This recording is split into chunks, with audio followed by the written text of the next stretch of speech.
नमस्कार, मैं हूँ डॉक्टर अर्चना वशिष्ठ और हम पढ़ रहे हैं कवकों का आर्थिक महत्व, इकोनॉमिक इम्पोर्टेंस ऑफ फंजाई, खाद्य पदार्थों के रूप में। तो सबसे पहले हम पढ़ेंगे इसकी लाभदायक एक्टिविटी, क्योंकि कवक हैं हमें अनेक प्रकार से प्रभावित करती हैं और कुछ लाभदायक उपयोग हैं इसके और कुछ हानिकारक, लेकिन हानिकारक से भी हमें आर्थिक हानि होती है और लाभदायक से हमें लाभ होता है। तो इस तरह से ये हमें आर्थिक महत्व की फंजाई हैं। खाद्य पदार्थों के रूप में एगेरिकस मॉर्चेला, लाइकोपर्डोन, ये जो है मशरूम छत्रक या खुम्बी, मॉर्केला पफबॉल के रूप में इनकी खेती होती है और ये प्रोटीन और विटामिन के बहुत अच्छे सोर्स हैं और इनको स्वादिष्ट व्यंजन भी इनसे बनते हैं और ये पौष्टिक भी होती हैं और इनकी फसल उगाते हैं, खेती की जाती है और इस तरह से किसानों के लिए ये बहुत ही आर्थिक महत्व की हैं और हम सभी मनुष्य के लिए आर्थिक महत्व की होती हैं फंजाई।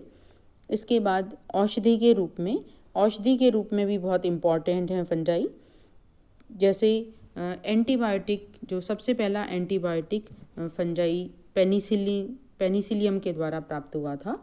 अलेक्जेंडर फ्लेमिंग ने 1929 में ये प्राप्त किया था। पेनिसिलिन नामक एंटीबायोटिक है जो पेनिसिलियम नोटेटम से प्राप्त हुआ। उसके बाद और अनेक एंटीबायोटिक हैं जो कि हमें प्राप्त हुई अनेक फंगस से, जैसे penicillium griseofulvum, penicillium citrinum, aspergillus fumigatus, mucor, ramannianus, ustilago maydis, ऐसे बहुत सारी फंगस हैं जिनसे अनेक एंटीबायोटिक जैसे ग्रीसियोफल्विन, पेनिसिलिन, ग्रीसियोफल्विन, प्रोलिफरिन, ट्रेमिसिन, अस्टिलैजिक एसिड, ये सब प्राप्त हुए हैं जो कि बहुत ही इनके अंदर एंटीबैक्टीरियल और एंटी फंगल प्रॉपर्टीज़ होती हैं और बहुत सारी बीमारियों के जो बैक्टीरिया से होते हैं और कवक से होते हैं, चर्म रोग हैं, हैजा, तपेदिक इत्यादि के जो जीवाणु के प्रति भी ये जो एंटीबायोटिक हैं ये कारगर होती हैं और बहुत ही उपयोगी होती हैं। इसके अलावा कुछ फंजाई से एल्कोलॉइड्स प्राप्त होते हैं, जैसे अर्गट है, क्लेविसेप्स पर्प्यूरिया, ये राई में और घास में स्क्लेरोशिया बनाती है और वो स्क्लेरोशिया उनके अंदर बहुत सारे एल्कोलॉइड्स का मिश्रण होता है, जैसे अर्गेटोमाइन, अर्गोमेट्रिन, अर्गोनोमिन आदि, जो दवा के रूप में काम में आते हैं। ये एक जहरीला पदार्थ होता है और इसको औषधि के रूप में ही बहुत सूक्ष्म मात्रा में काम में लेते हैं। गर्भाशय संकुचन, गर्भपात कराने, प्रसव वेदना को प्रेरित करने के लिए और गर्भाशय के रक्तस्राव को रोकने के लिए पशु चिकित्सा में और मानव चिकित्सा में उपयोग में आते हैं। Vitamins, yeast saccharomyces species vitamin B complex युक्त औषधियाँ बनाने में काम में आता है और विटामिन डी भी इससे बनता है और एफेड्रिन औषधि भी बनती है जो दमा के उपचार में काम में आती है और इंसुलिन जैसी औषधि भी बनती है जो मधुमेह के उपचार में काम में आती हैं। तो ऐसे विटामिन्स भी प्राप्त होते हैं और एंटी कैंसरस ड्रग भी प्राप्त होती है। क्लेवेटिया जाइंट पफबॉल है ये, उससे क्लेवेसिन नामक औषधि प्राप्त होती है। तो इस तरह से जो फंजाई हैं वो एंटीबायोटिक में और एल्कलॉइड्स में, विटामिन्स में, अन्य औषधि में, कैंसर की औषधि के रूप में ये काम में आती हैं, इनसे जो प्राप्त पदार्थ हैं। इसके अलावा एंजाइम्स भी प्राप्त होते हैं। सेकेरोमाइसिस सर्विसी यीस्ट से इन्वर्टेज एंजाइम प्राप्त होता है और सुक्रोज को जो ग्लूकोज व फ्रक्टोज में तोड़ता है और मिठाई व कागज उद्योग में काम में आता है। Aspergillus niger, Aspergillus oryzae mould से एमाइलेज एंजाइम अल्कोहल उद्योग में काम में आता है। पादप हार्मोन, फाइटो हार्मोन्स जो हैं, जिब्रेला फ्यूजिकोरॉई, फ्यूजेरियम मोनिलीफॉर्मी, उनसे जिब्रेलिन हार्मोन का उत्पादन होता है और ये पुष्पन, वृद्धि, बीज अंकुरण, बीज रहित फलों के उत्पादन में काम में आता है। तो इस तरह से प्लांट हार्मोन भी फंजाई से प्राप्त होते हैं। इसके अलावा उद्योगों में प्लांट का कवक का क्या महत्व है? फंजाई से बहुत तरह के जो अल्कोहल बनाने के काम में आता है ये, और बेकिंग इंडस्ट्री में काम में आता है, ब्रेड वगैरह बनाने के काम आता है। ऑर्गेनिक एसिड प्राप्त होते हैं बहुत तरह के, जो अलग अनेक उद्योगों में काम में आते हैं। चीज़ इंडस्ट्री में काम में आता है, और बहुत एंटीबायोटिक जो उद्योग हैं उसमें भी फंजाई से ही एंटीबायोटिक प्राप्त होती हैं बहुत सारी, और एंजाइम प्रिपरेशन के काम में आता है। तो इस तरह से अनेक इंडस्ट्री हैं जिनसे अनेक उत्पाद बनते हैं उन इंडस्ट्री में फंजाई के द्वारा। कार्बनिक अम्ल जैसे बहुत अनेक तरह के कार्बनिक अम्ल प्राप्त होते हैं फंजाई से। ऑक्सैलिक एसिड है वो एस्परजिलस नाइजर से, पेनिसिलियम से उनके फर्मेंटेशन जो प्रोडक्ट हैं उसके रूप में ऑक्सैलिक अम्ल बनता है। व्यावसायिक स्तर पर इसका उत्पादन होता है और सिट्रस फ्रूट की तुलना में ये सस्ता होता है। ग्लूकोनिक अम्ल है, ये भी एस्परजिलस और पेनिसिलियम की जाति से शर्करा द्वारा ग्लूकोनिक अम्ल में बदला जाता है। गैलिक अम्ल है, एस्परजिलस गैलोमाइसिस से प्राप्त होता है ये, और ये जो एसिड है शाही बनाने के काम में आता है। टेनिन के किण्वन से ये अम्ल प्राप्त होता है। सिट्रिक एसिड एस्परजिलस नाइजर से शर्करा के किण्वन के द्वारा प्राप्त होता है और सॉफ्ट ड्रिंक उपयोग में होता है। इसके अलावा इटाकोनिक एसिड और कोजिक एसिड वगैरह भी फंजाई से प्राप्त होते हैं, और ये रंग, पेंट, प्लास्टिक उद्योग में काम में आते हैं। अल्कोहल भारत में तथा पूरे विश्व में यह ब्रूइंग तथा बेकिंग उद्योग का आधार है। शर्करा के यीस्ट द्वारा किण्वन पर इथाइल अल्कोहल तथा कार्बन डाइऑक्साइड प्राप्त होती है। ब्रूइंग इंडस्ट्री में अल्कोहल मुख्य उत्पाद होता है तथा कार्बन डाइऑक्साइड सह उत्पाद के रूप में पहले ऐसे ही बेकार छोड़ दिया जाता था, लेकिन अब यह एक कीमती सह उत्पाद है और इसको इकट्ठा करके कार्बन डाइऑक्साइड को ठोस रूप में ड्राई आइस के रूप में बेचा जाता है, और ब्रेड और बेकिंग इंडस्ट्री में इसका बहुत ही उपयोग है। ड्राई आइस जो है दो काम करती है, आटे को उठाने का काम करती है और ब्रेड को हल्का बनाने का काम करती है। तो बेकरी और ब्रेड के उद्योग में ये बहुत काम आती है। यीस्ट में डायस्टेज एंजाइम नहीं होता, इसलिए ये स्टार्च को शर्करा में नहीं तोड़ सकता। मोल्ड्स स्टार्च को किण्वन कर सकते हैं, उनमें अनेक प्रकार के एंजाइम्स मौजूद होते हैं। औद्योगिक अल्कोहल के उत्पादन में मोल्ड्स को स्टार्टर के रूप में काम में लेते हैं, जो स्टार्च का स्टेरिफिकेशन करते हैं। दूसरी अवस्था में यीस्ट काम में लेते हैं, जो शर्करा पर काम करता है। हालांकि मोल्ड्स भी पूरी किण्वन प्रक्रिया कर सकते हैं, लेकिन यीस्ट से उत्पाद बेहतर बन जाता है। म्यूकर रेसिमोसस को स्कैरिफिकेशन के लिए काम में लिया जाता है। म्यूकर रॉक्साई, राइजोपस स्पीशीज और एस्परजिलस फ्लेवस अफ्रीकन मूल की बियर बनाने में काम में लेते हैं। चीज़ इंडस्ट्री में भी फंजाई का उपयोग है। तो कई जो फंजाई हैं वो विशेष प्रकार के चीज़ बनाने में काम में लेते हैं उनको, जो विशेष फ्लेवर और सुगंध पैदा करती हैं। पेनिसिलियम कमेम्बर्टाई तथा पेनिसिलियम रॉकफर्टाई से कमेम्बर्ट चीज़ और रॉकफर्ट चीज़ प्राप्त होता है, जो कि बहुत ही मूल्यवान है। ब्रेड मेकिंग इंडस्ट्री में भी यीस्ट का उपयोग लेते हैं ब्रेड बनाने में। भूमि की उर्वरता, role of fungi in fertility. मृतोपजीवी कवक मृत पदार्थों का अपघटन कर भूमि की उर्वरता बढ़ाते हैं, ह्यूमस का निर्माण करते हैं और सॉइल बाइंडिंग का भी काम करते हैं, तथा जो फंजाई हैं वो अपमार्जक स्कैवेंजर्स का भी काम करते हैं। तो इस तरह से सॉइल की फर्टिलिटी को बढ़ाते हैं। कवक मूल्य, कुछ जो कवक जाल बनाकर उच्च पौधों की जड़ों के साथ परजीवी संबंध बनाते हैं, सिम्बायोटिक रिलेशनशिप में होते हैं ये। और ये जो कवक मूल होते हैं, ये जो फंजाई, वो उनकी जड़ों के साथ सहजीवी संबंध बनाते हैं, वो उन पे रक्षात्मक आवरण बना लेते हैं और जल लवण अवशोषण में मदद करते हैं। ये फंगस हैं ट्राइकोडोमा, स्क्लेरोडर्मा, बोलीटस आदि, जो कवक जाल बनाती हैं।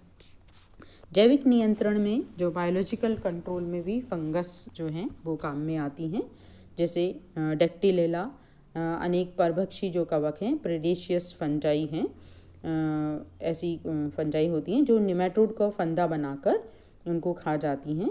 और कई ऐसी फंजाई होती हैं जिनके कोनिडिया चिपचिपे होते हैं, और जो निमेटोड वहाँ से गुजरता है मिट्टी में से, तो वो कोनिडिया उसके ऊपर चिपक जाते हैं और वहीं अंकुरित हो जाते हैं निमेटोड के अंदर ही, और उसका पोषण चूसने लग जाते हैं।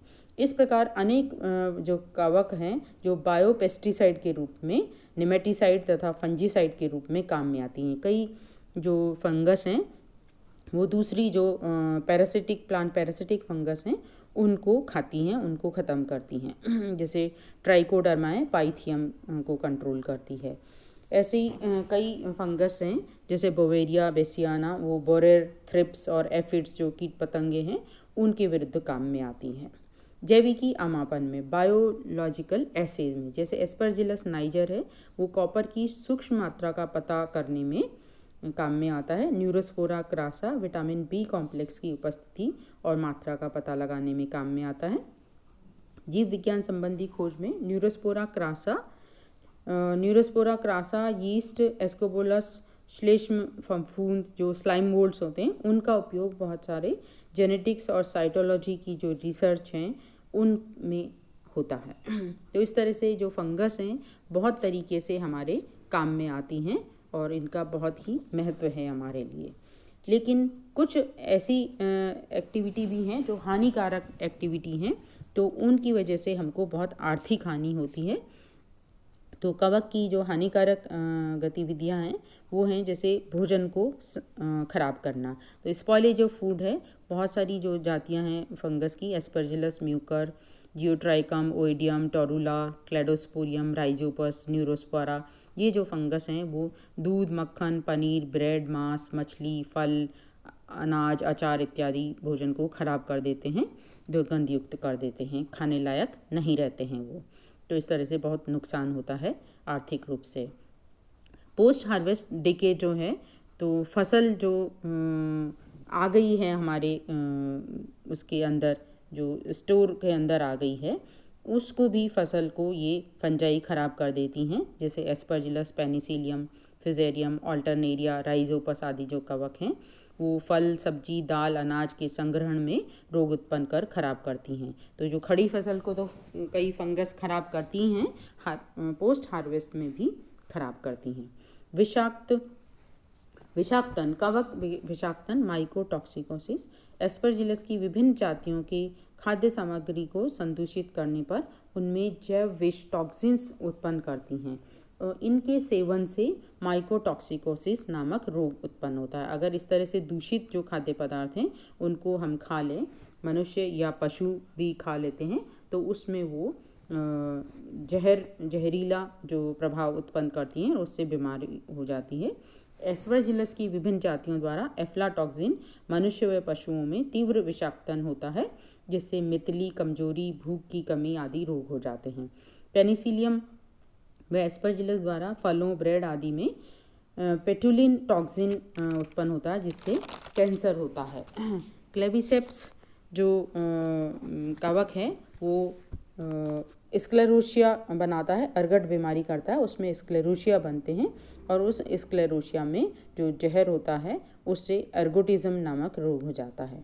जहरीली खुम्बी भी होती हैं, गुच्छी भी होती हैं, जैसे वैसे खाने के काम में आती हैं ये फंगस, लेकिन कुछ जहरीली भी होती हैं और बहुत ही जहरीले इनके अंदर विष पाए जाते हैं। कुछ जातियाँ ऐसी होती हैं जो खाने की नहीं होती हैं, तो इनमें बहुत ध्यान पूर्वक खाने की ज़रूरत होती है कि खाने वाली स्पीशीज़ अलग हैं और जहरीली स्पीशीज़ अलग हैं। इमारती लकड़ी का अपकर्ष, टिम्बर डिटीरियोरेशन करती हैं। पॉलीपोरस फोम्स, क्लेवेरिया, पोडिया की जातियां जो हैं लकड़ी पर वृद्धि करके उनको नष्ट करने का काम करती हैं, तो इस तरह से बहुत हमें आर्थिक हानि होती है। उष्णकटिबंधीय अपकर्ष, तो ट्रॉपिकल डिटीरियोरेशन, जिसमें जो नम और गर्म जलवायु जहाँ होती है तो वहाँ पर कागज़, चमड़ा, वस्त्र और उनसे बनी हुई जो चीज़ें हैं उन सब को जो फंगस हैं वो नष्ट कर देती हैं। इसकी उत्तरदायी फंगस हैं कीटोमियम, फोमा, एस्परजिलस, पेनिसिलियम, फिजेरियम, अल्टरनेरिया आदि। विभ्रमकारी कवक, हेल्यूसिनोजेनिक फंजाई हैं। कुछ फंगस के खाने से उसमें संवेदना और दृष्टि की विकृति उत्पन्न हो जाती है, वो तंत्रिका तंत्र को प्रभावित करते हैं। तो इस तरह से संवेदना और दृष्टि में विकृति उत्पन्न हो जाती है और हमें भ्रम हो जाता है। तो एमेनिटा क्लेविसेप्स इस तरह की फंगस हैं जो कि इस तरह के भ्रमकारी पदार्थ होते हैं, उनके अंदर LSD होते हैं, लाइसर्जिक एसिड, साइलोसिबिन, मसाइमोल, इस तरह की पदार्थ इसके अंदर पाए जाते हैं। और कवक की हानिकारक जो गतिविधियां हैं उसमें पौधों के रोग, प्लांट डिजीज़ेज़ जो होती हैं, वो बहुत सारी डिजीज़ें हैं जो खड़ी फसल के अंदर होती हैं, जैसे बाजरे का अर्गट क्लेविसेप्स माइक्रोसिफेलिका द्वारा, बाजरे का हरित बाली रोग स्क्लेरोस्पोरा ग्रामिनिकोला के द्वारा, क्रूसीफेरस पादपों में श्वेत किट एल्बुगो कैंडिडा के द्वारा, गेहूं का काला किट रोग पक्सीनिया ग्रेमिनिस नामक फंजाई से, जौ का अवृतकंड अस्टिलेगो हॉर्डाई फंजाई से, आलू का अगेती अंगमारी ऑल्टरनेरिया सोलेनाई से। ऐसे ही मनुष्य और पशुओं में भी कवक जनित रोग होते हैं। उनके कुछ उदाहरण हैं, जैसे एस्परजिलोसिस चर्म रोग, फेफड़े का रोग है जो एस्परजिलस फ्लेवस एस्परजिलस फ्यूमिगेटस से होता है, कैंडिडाइसिस चर्म रोग है, और मुंह और श्वास नली, फेफड़े, मादा जननांग की श्लेष्मा झिल्ली, इनमें इन्फेक्शन होता है कैंडिडा एल्बिकेंस के द्वारा, इसको कहते हैं कैंडिडाइसिस। ऐसे एथलीट फुट है जो चर्म रोग पाँव में होता है टीनियस रूब्रम के द्वारा, और डर्मेटोफाइटोसिस जो चर्म रोग है वो ट्राइकोफाइटोन नामक फंगस से होता है, और न्यूराइटिस एक नाड़ी तंत्र की बीमारी है जो कि म्यूकर बसिलस के द्वारा होती है। तो ये है कवकों का आर्थिक महत्व, हानिकारक तथा लाभदायक दोनों तरह से ये हमें प्रभावित करती हैं और आर्थिक रूप से प्रभावित करती हैं। Thank you.